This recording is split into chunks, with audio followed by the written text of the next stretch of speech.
Hello everyone, अगर आपको मेरा ये वीडियो पसंद आया तो इस वीडियो को लाइक कीजिएगा, इसको ज़्यादा से ज़्यादा शेयर कीजिएगा और मेरे चैनल को सब्सक्राइब कीजिएगा। Hello everyone. Today I'm starting a new video on the topic statement of person who cannot be called in court as witness,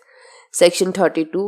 and in this particular section I will be discussing about section 32 clause 3 and section 32 clause 4. And section 32 clause 3 that basically deals with against interest of maker. That is basically the title of this particular clause. And in this इस particular clause में कहा गया है कि statement अगर pecuniary या proprietary interest के against है उस पर्सन की जो भी उसको बना रहा है, मतलब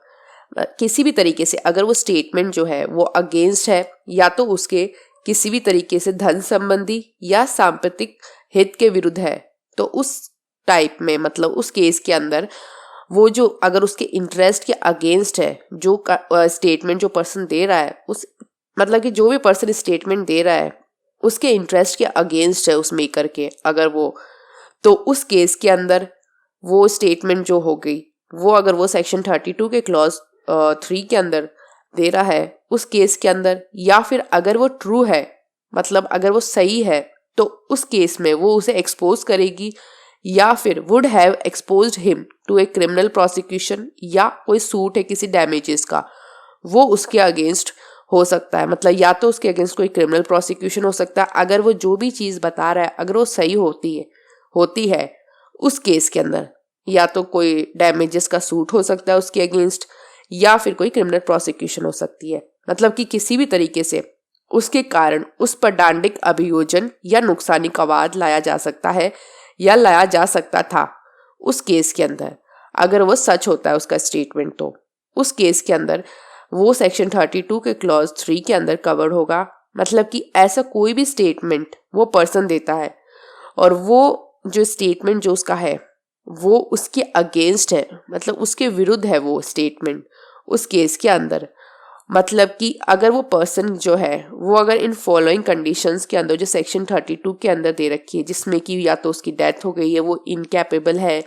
और उसको मतलब बुलाया नहीं जा सकता क्योंकि बहुत ज़्यादा डिले एक्सपेंस हो सकता है, या फिर वो इनकैपेबल होता है या उसकी डेथ हो जाती है या वो मिल नहीं रहा है, तो उस केस में अगर उसने कोई भी ऐसे स्टेटमेंट दे दिया जो उसके अगेंस्ट है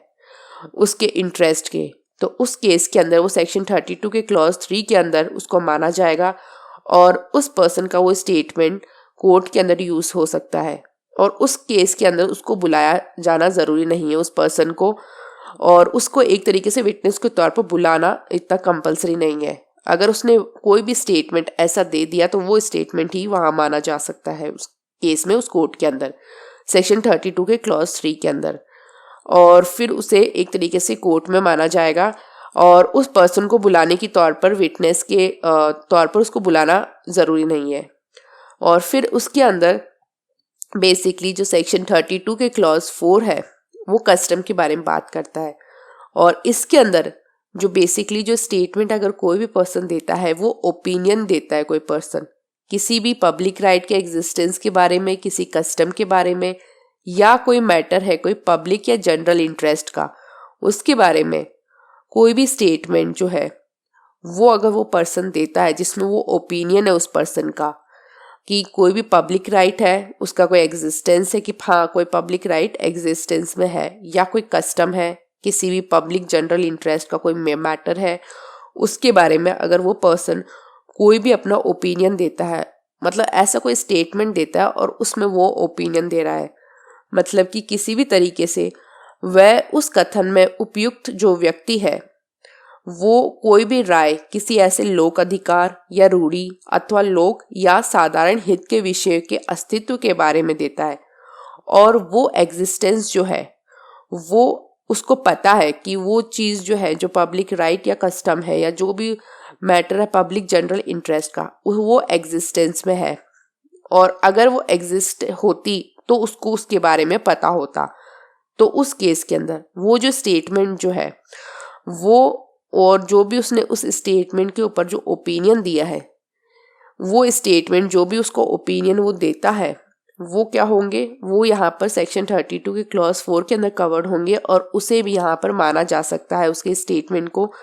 और वो स्टेटमेंट वो तब देता है जब वो कंट्रोवर्सी का जो भी मैटर है उस राइट कस्टम के बारे में, वो मैटर अराइज होने से पहले अगर वो स्टेटमेंट देता है तो उसका स्टेटमेंट यहाँ पर माना जाएगा, सेक्शन 32 के क्लॉज 4 के अंदर कवर्ड होगा। और वो एक तरीके से वो इसका स्टेटमेंट कोर्ट के अंदर मान सकते हैं और उसमें उसको बुलाने की ज़रूरत नहीं है विटनेस के तौर पर। जो उसका जो स्टेटमेंट जो उसने दिया है पहले वो यहाँ पर मान सकते हैं। और वो तभी माना जाएगा जब वो कंट्रोवर्सी जो थी, जो उस राइट के या कस्टम के बारे में, जो भी उस मैटर के बारे में हुई है अराइज, उससे पहले उसने वो स्टेटमेंट दिया, तभी उसको माना जाएगा। बाद में अगर वो स्टेटमेंट देता है कंट्रोवर्सी के तो उसे नहीं मान सकते, लेकिन अगर उसने पहले वो स्टेटमेंट दिया है तो उस स्टेटमेंट को यूज़ किया जा सकता है। और मतलब कि एक तरीके से जो भी वो अस्तित्व में होता तो